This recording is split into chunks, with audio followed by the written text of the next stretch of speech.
Dealing with toxic people is an inevitable challenge, but managing them with wisdom can make the difference between a harmonious life and one filled with conflict.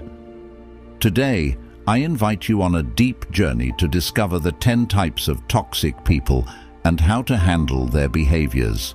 We will not only identify these types, but also provide you with practical strategies.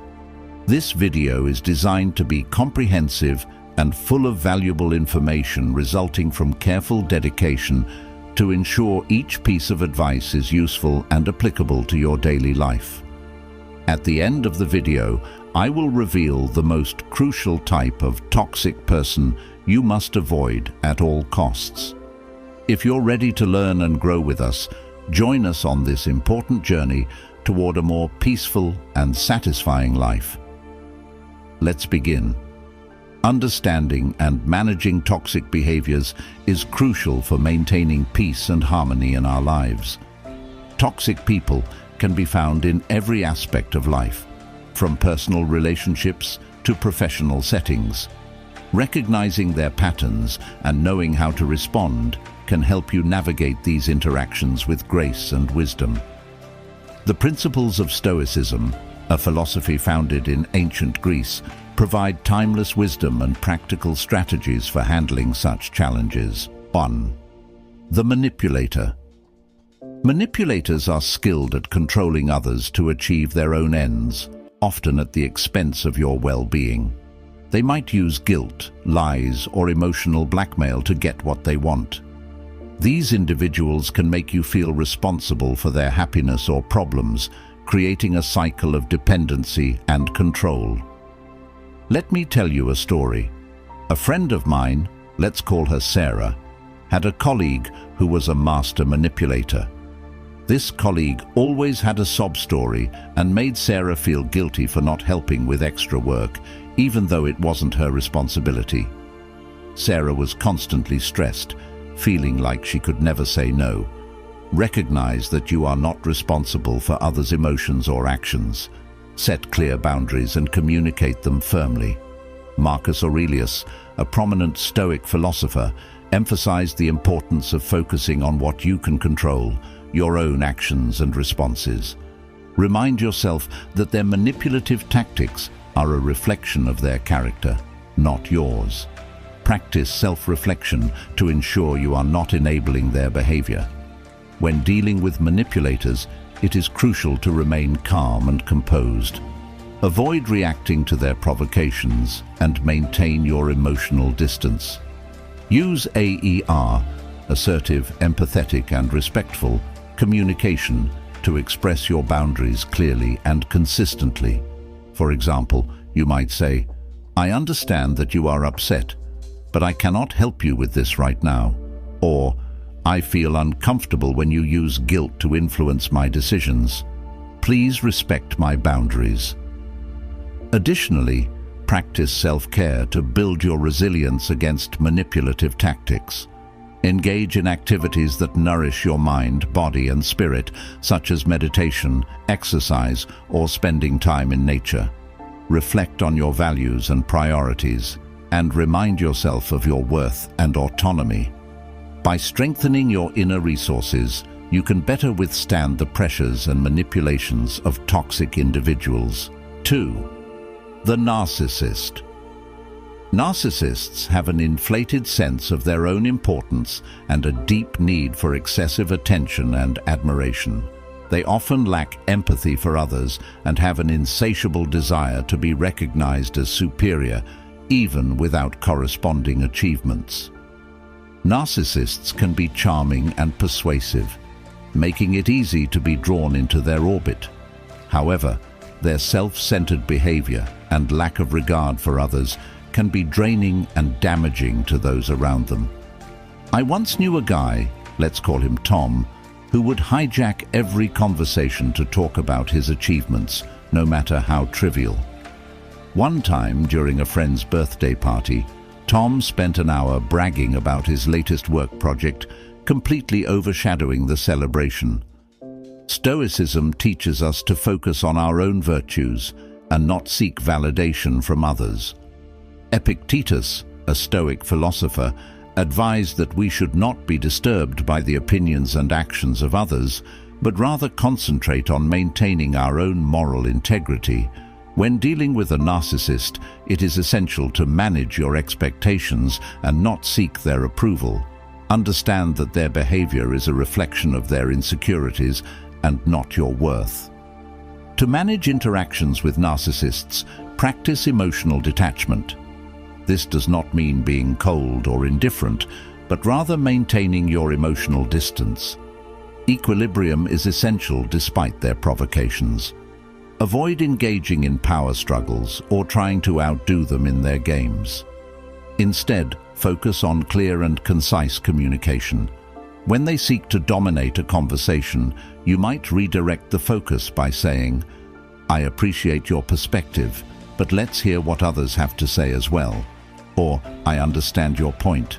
Now let's discuss how we can work together on this." Setting boundaries is crucial when dealing with narcissists. Clearly define what behaviors you will and will not tolerate. For example, you might say, "I need you to respect my time and not interrupt me during meetings," or "I won't participate in conversations that involve belittling others." Consistently reinforce these boundaries and be prepared to enforce consequences if they are violated. Another effective strategy is to minimize your interactions with narcissists whenever possible. If you must work with them, try to limit your exposure and focus on maintaining a professional relationship. Find solace in hobbies or activities that bring you joy and peace, serving as a counterbalance to the draining nature of narcissistic interactions. The victim. The victim is a person who constantly sees themselves as a victim of circumstance, unable to take responsibility for their actions or outcomes. They tend to blame others for their problems and often seek sympathy rather than solutions. This perpetual victim mentality can be draining for those around them, as they may continually demand emotional support and validation without making efforts to improve their situation. In personal relationships, a victim might frequently complain about their hardships, expecting you to provide constant reassurance and attention. They might resist any suggestions for change, preferring to stay in their comfort zone of self-pity. In professional settings, a victim might blame colleagues or external factors for their lack of progress, avoiding accountability for their own actions. Let me share another story. Jane had a friend, Mike, who was always lamenting about his bad luck and how the world was against him. Whenever Jane tried to offer solutions or advice, Mike would dismiss them, preferring to wallow in his misery. Stoic philosophy emphasizes taking responsibility for our own lives and focusing on what we can control. Epictetus taught that while we cannot control external events, we can control how we respond to them. When dealing with a victim, it is important to encourage them to take ownership of their situation and focus on actionable steps they can take to improve their circumstances. To manage interactions with a victim, practice empathetic listening without enabling their behavior. Acknowledge their feelings, but gently guide the conversation towards solutions. For example, you might say, "I understand that you're feeling overwhelmed by this situation. What steps can we take to address it?" Or, "It sounds like you're going through a tough time. How can we work together to find a solution?" Setting boundaries is also crucial when dealing with a victim. Clearly communicate that while you are willing to offer support, you cannot constantly shoulder their burdens. For instance, you might say, "I'm here to help. You brainstorm solutions, but I can't fix this for you. I can listen to your concerns, but it's important that we also focus on finding ways to move forward." Encourage the victim to adopt a more proactive mindset by introducing them to Stoic principles. Share insights from Stoic philosophers like Marcus Aurelius, who believed in the power of rational thinking and self-discipline. Encourage them to reflect on their thoughts and actions, and to consider how they can change their perspective to better cope with challenges. Additionally, promote self-reliance and resilience, by highlighting their strengths and past successes. Remind them of times when they overcame difficulties and how their own efforts contributed to those successes. This can help shift their focus from helplessness to empowerment. Lastly, inspire the victim by setting an example of positive change. Share stories of individuals who have overcome similar challenges through determination and self-improvement. This can motivate them to take the first steps toward transforming their own lives. The critic. The critic is someone who constantly finds fault in others, often offering unsolicited advice or negative feedback. They can be highly judgmental, focusing on what you do wrong rather than recognizing your strengths and accomplishments. This constant criticism can erode your self-esteem and create a toxic environment where you feel undervalued and disrespected. I once worked with a colleague, let's call him John, who seemed to have a comment about everything. No matter how well a project was executed, John always had something negative to say. "You know, you could have done that better," or "I don't think that's the right approach," were his favorite lines. It was exhausting. The Stoics believed in the importance of self-improvement and constructive feedback, but they also emphasized maintaining inner peace. Marcus Aurelius wrote about the importance of accepting criticism gracefully, but not allowing it to disturb your inner tranquility. When dealing with a critic, it is important to discern between constructive feedback and unnecessary negativity. To manage interactions with a critic, practice active listening, but set boundaries on the type and frequency of feedback you accept. Acknowledge any valid points they might have, but don't feel obligated to engage with every critique. For instance, you might say, "Thank you for your input. I'll consider it," or "I appreciate your perspective, but I'm confident in the approach I've taken." Engage in self-reflection to evaluate the critic's comments objectively. Determine whether their feedback is based on genuine concern or a desire to undermine you. If it's the former, use it as an opportunity for growth. If it's the latter, remind yourself that their opinion does not define your worth or capabilities. One effective way to handle a persistent critic is to redirect the conversation toward solutions rather than problems. If they point out a flaw, ask them for constructive suggestions. For example, "I see your point. How would you recommend improving this?" This approach can shift their focus from negative criticism to positive problem solving. Another tactic is to limit your exposure to the critic, especially if their negativity starts affecting your well-being. Mental health. Surround yourself with the support of individuals who provide balanced feedback and encouragement. Remember, it's important to maintain a healthy balance between self-improvement and self-acceptance. Finally, develop a sense of humor about the situation. Sometimes lightening the mood with a joke can diffuse tension. For instance, you might say, "If I had $1 for every critique, I'd be rich by now." Humor can be a powerful tool to maintain your sanity and keep things in perspective. The gossip. The gossip thrives on spreading rumors and confidential information, often creating drama and distrust within a group. They can be charming and appear friendly, but their behavior can cause significant harm to relationships and reputations. Gossips often seek to elevate themselves by diminishing others, making it difficult to trust them. Imagine being part of a social group where one member, let's call her Lisa, always has the juiciest tidbits about everyone's personal life. Lisa's stories were entertaining at first, but soon people started fearing what she might say about them behind their backs. Stoicism teaches the value of integrity and the importance of not engaging in or spreading gossip. Epictetus advised that we should speak only what is necessary and beneficial. When dealing with a gossip, it is important to distance yourself from their toxic behavior and maintain your own integrity.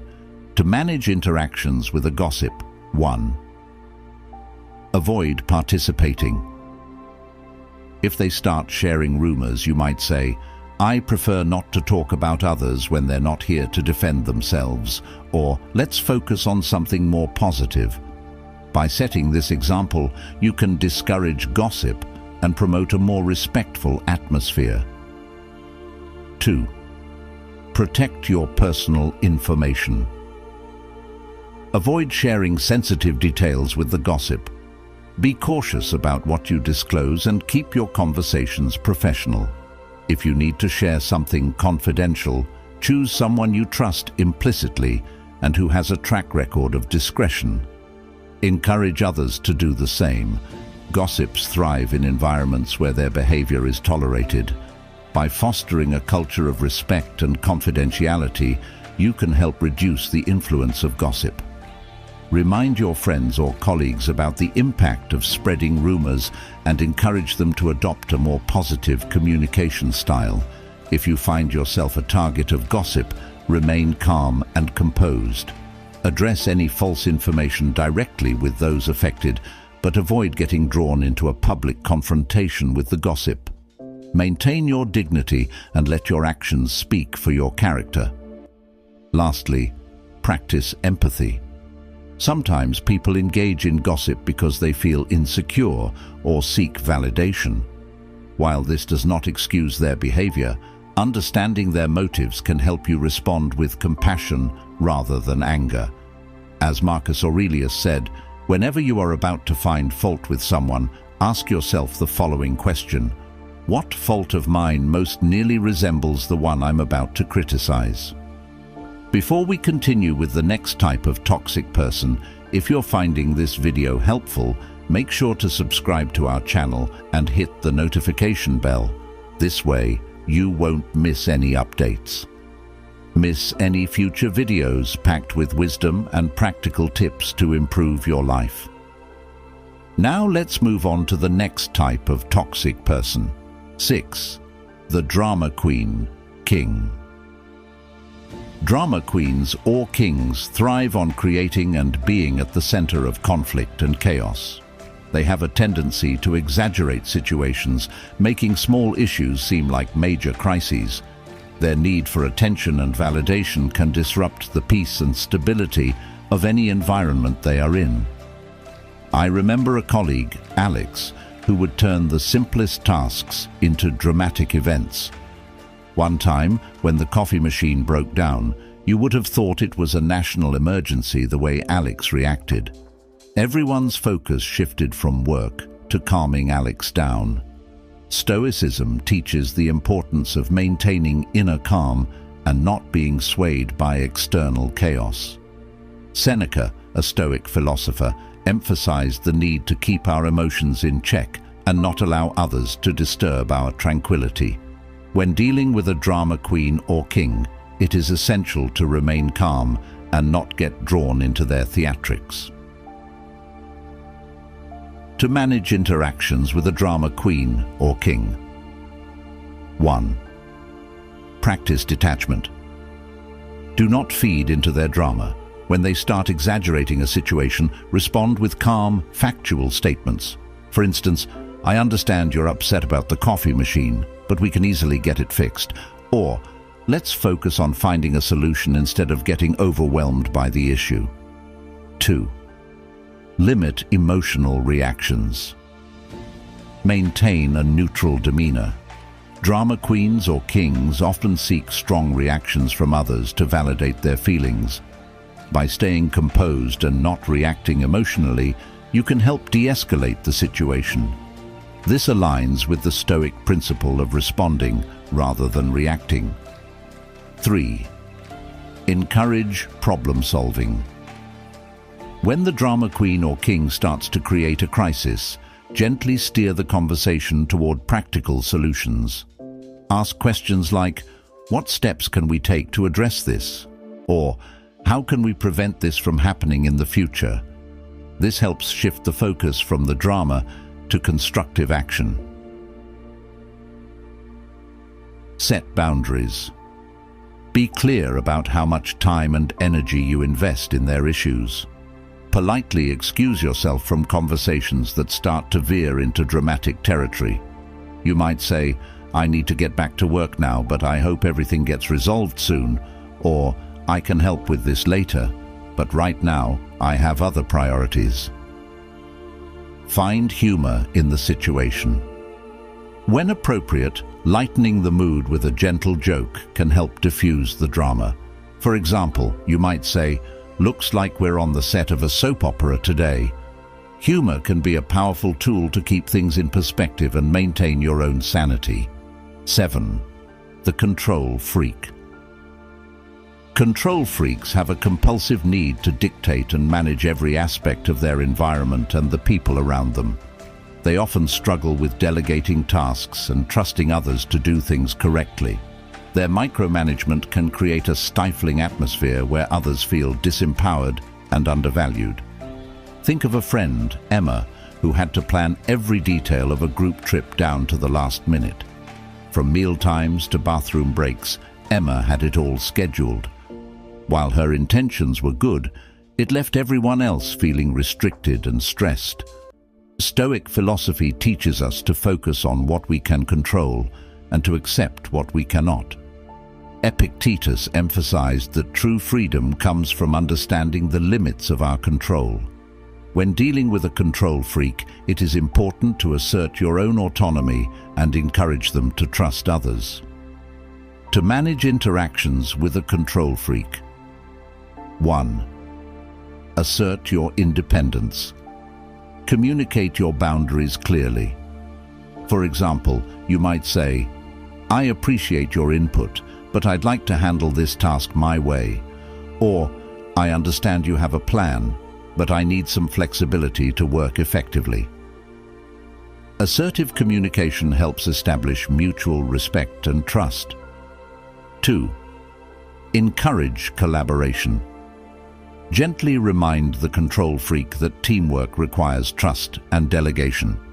You might say, "I value your leadership, but I believe we can achieve better results if we all contribute our strengths."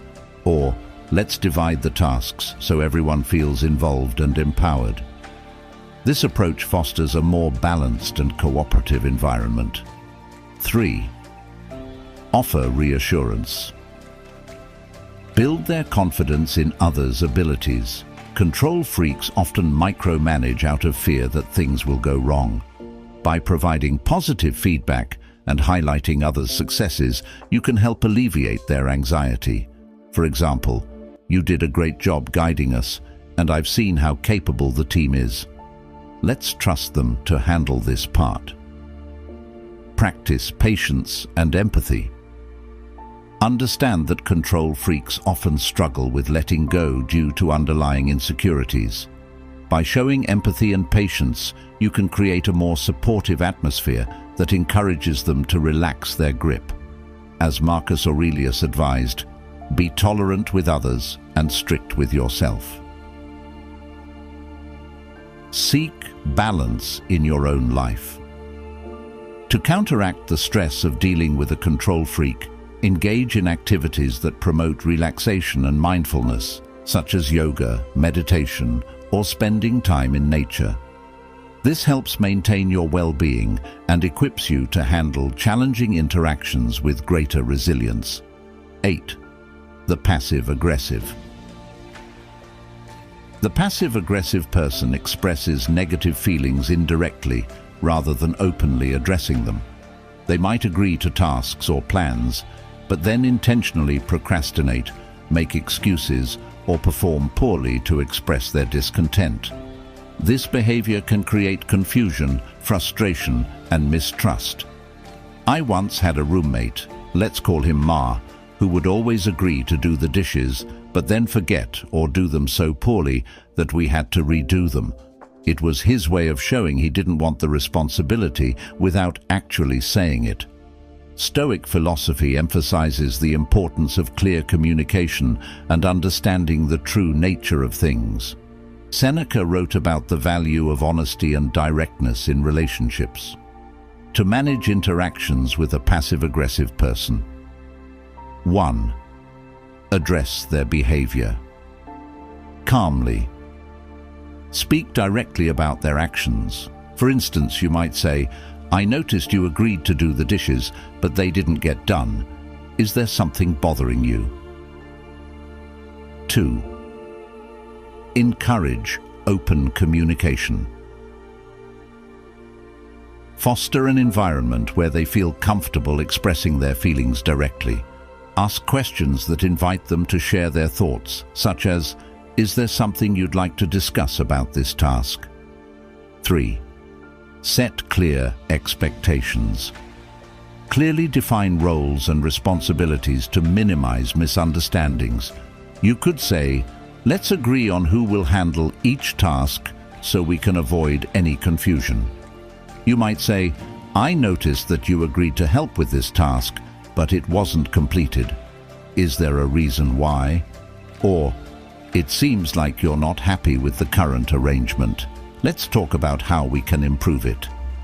This approach encourages honesty and accountability. Encourage them to express their feelings openly rather than resorting to indirect actions. Create a safe and supportive environment where they feel comfortable sharing their concerns. You might say, "I value your input and want to make sure we're both happy with our responsibilities. Please let me know if something isn't working for you." Set clear expectations and follow up to ensure they are met. Clarify what needs to be done, by when, and to what standard. For instance, "I need the dishes done by tonight, and they should be clean enough that we don't need to redo them."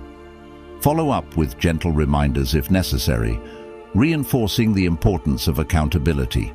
Model direct and respectful communication yourself by demonstrating how to address issues openly and constructively.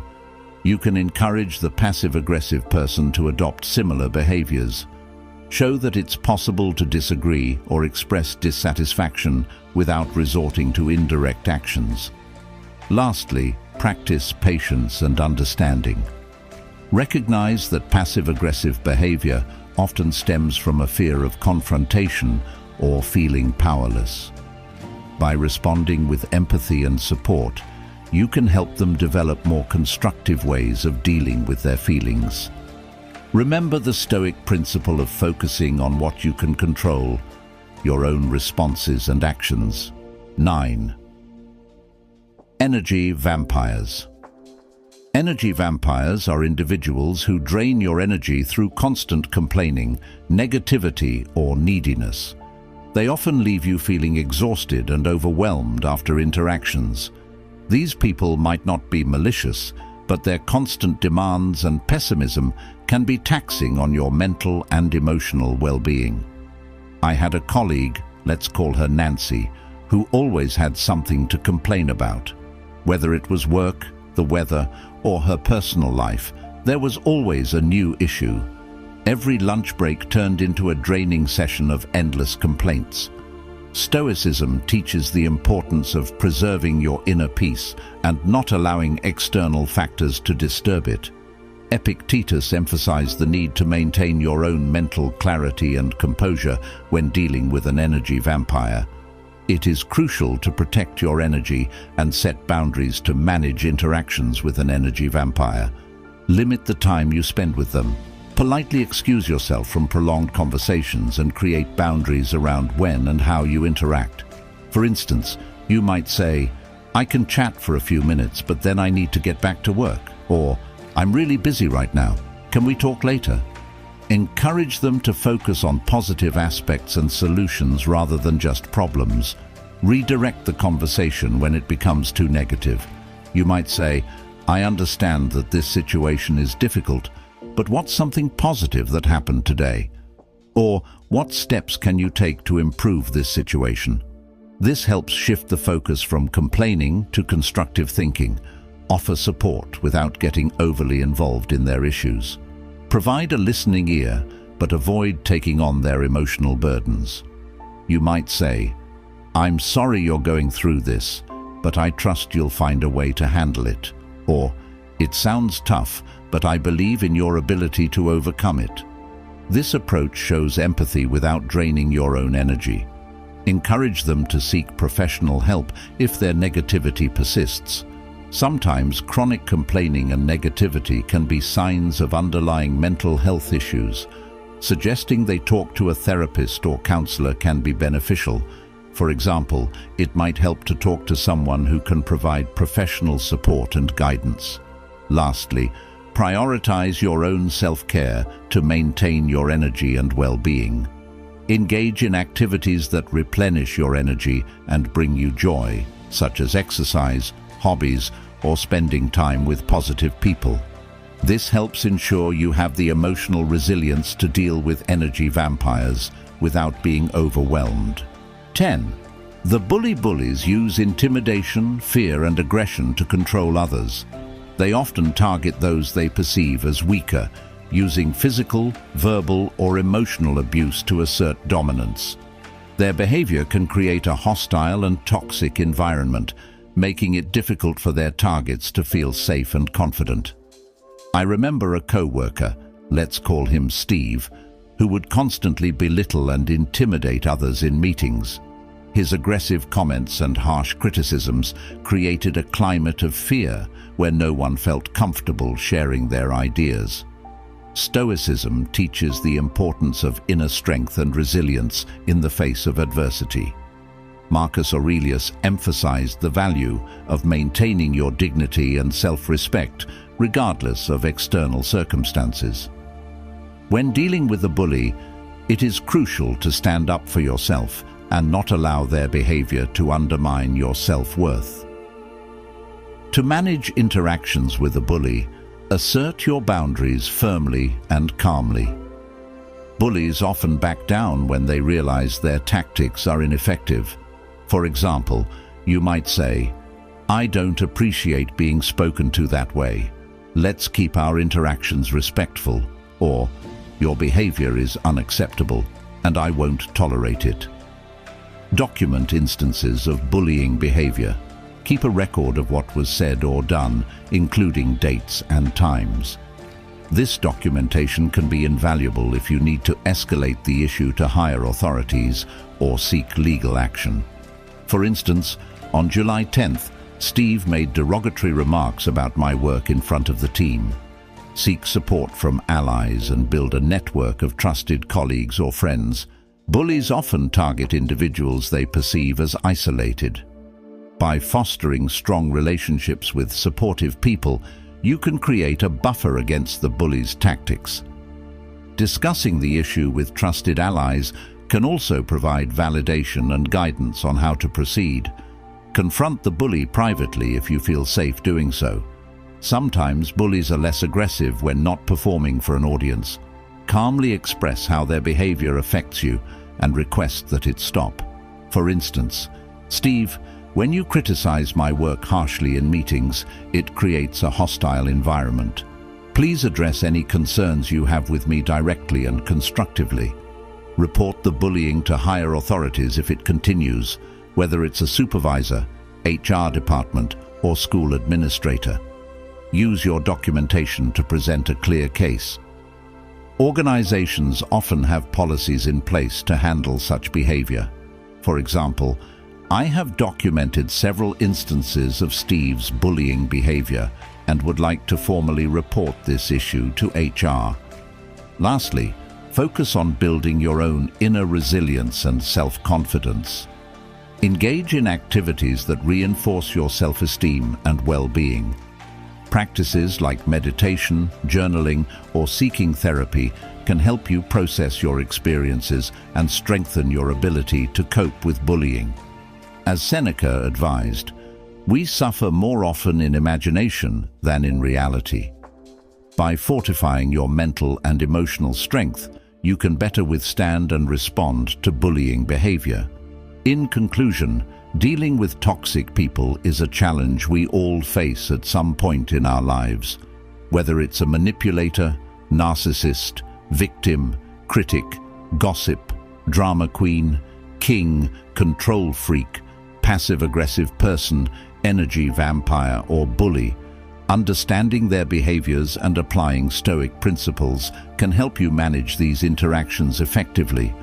Stoicism teaches us to focus on what we can control, maintain our inner peace, and respond thoughtfully rather than react impulsively.